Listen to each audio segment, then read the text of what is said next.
अरे का रे तोर मेहररुआ तो चिकना के एकदम पूरा भइल बिया। आ तोर मेहररुआ कौन कम बिया?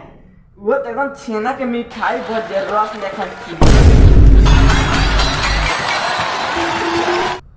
अरे ते हमरा मेहरारू कहतरी तोर मेहरारू तो ओत को देले बिया पूरा गांव में लगा के फेयर लबली गेहूं काटे जाले पगली।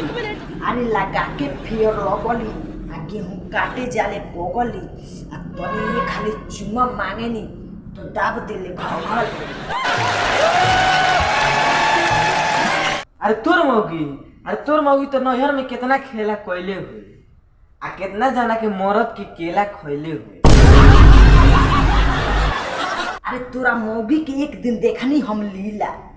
अरे तोरा मौगी के एक दिन देखनी हम लीला आ गेहूं काटते में ले तो रहे ओके पीला।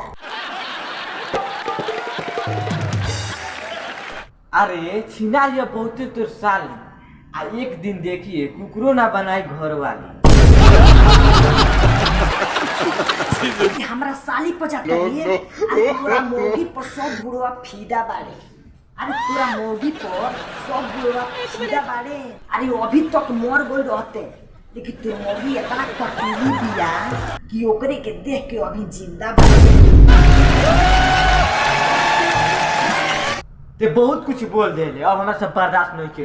कारे तिल चट्टा ते हमरा मौगी के इतना कहले हो तो हमरा कुछ भइबे ना कई। हम कहत तो अंदर ले परपराता। हमरा सब बर्दाश्त नहीं के। ते बहुत कुछ बोल ले अब हुई मारा भागल बा आवा हो जा।